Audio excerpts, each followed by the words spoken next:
I could never understand politics. It's just way too complicated and way too complex. No, it's actually not. It's simple. Let me show you. Every political idea can be boiled down to a spectrum, a great big game of tug of war between I and we. I, personal liberties, personal freedoms, and personal opportunity, very important. And collective protections, safety nets, and services that are perks of being a citizen of the country. Over here on the far, far right of the I spectrum, you have extreme libertarianism.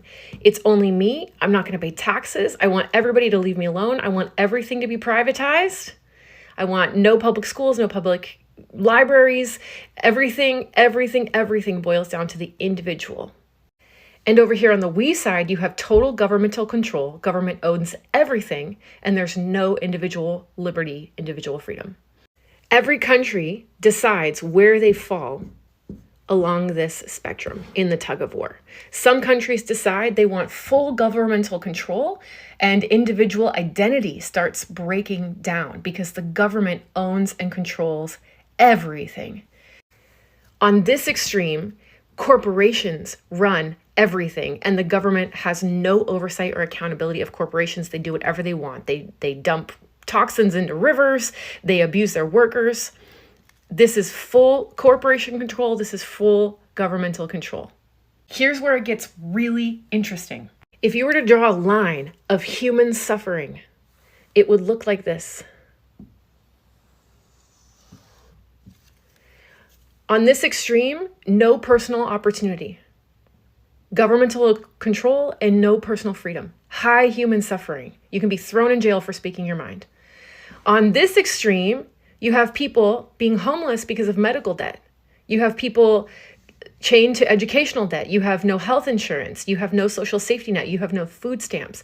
Everything is privatized. Everything is about the corporations and wealthy people's interest. What's this? What's this zone right here? Well, this is where the happiest countries in the world live. Finland, Denmark, Iceland are all in this lowest human suffering, highest happiness zone. This is where countries have managed to perfectly balance the I versus the we.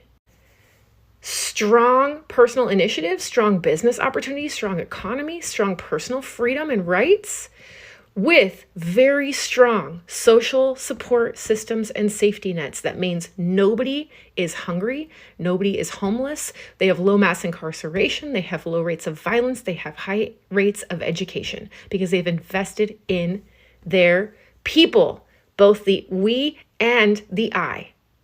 That's the magic zone. What we're really talking about here is the idea of common wealth.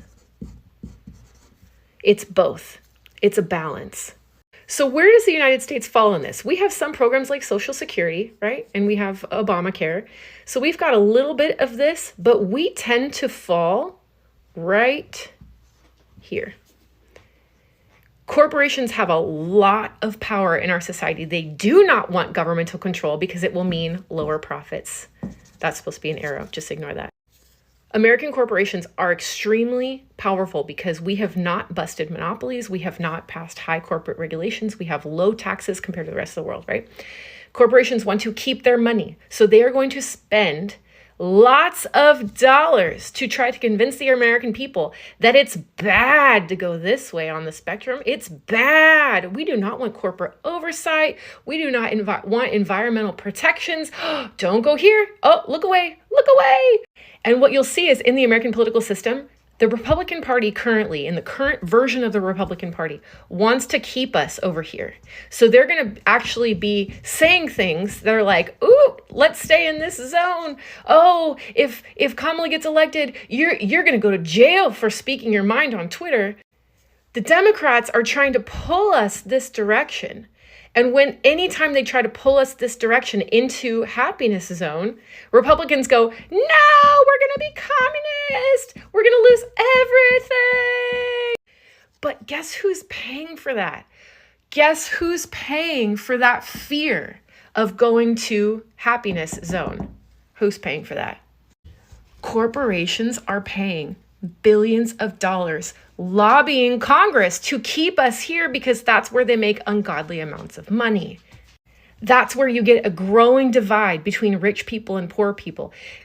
People in this zone have a more equal society. If you look at the graph of wealth, it's very flat. Like there's people who have less money. There's people who have less money in their country, and there's people who have more money, but it looks like that, right?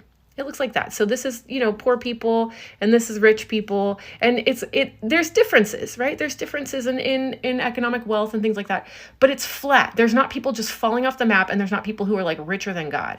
Here's what the US looks like. If you chart our wealth here, we have people who are just straight up homeless and have absolutely nothing, hungry on a regular basis. And then you have extreme wealthy people. So in the same country, you can have, somebody who's making $1 million a year walking by somebody who is treated like a dog in the street. That's America. That's what this spot on the spectrum gets you. So when you see a political idea being presented to you, judge it by this. Is it on the I side of the spectrum and screw everybody else? Is it on the we side of the spectrum and screw individual liberty? Or is it a perfect balance of both? Is it protecting the Commonwealth, creating a strong Commonwealth so that we can all benefit from living here and not just rich ass people and not just authoritarian governmental control? And I have to tell you, we're so far over here, we do not need to worry about here. We don't need to worry about that for a while. Like we've got a long way to go before we get to this. And if you see this, it's reason to be concerned, but I'm telling you that like we're here, folks. Okay? That's the USA. USA. You and I deserve a Commonwealth. We deserve to all benefit from the wealth of this country because you and I help build it. We work for these companies. Our taxes pay for roads and schools. So if you see someone trying to scare you away from happiness Commonwealth zone, ask yourself, what do they stand to gain? What do they want from me? How much money could they make from lobbying Congress from this? I hope this helps you. Let me know if you have any questions in the comments or if you want me to make a follow-up video about anything in particular. Happiness zone. Here it is. Whee!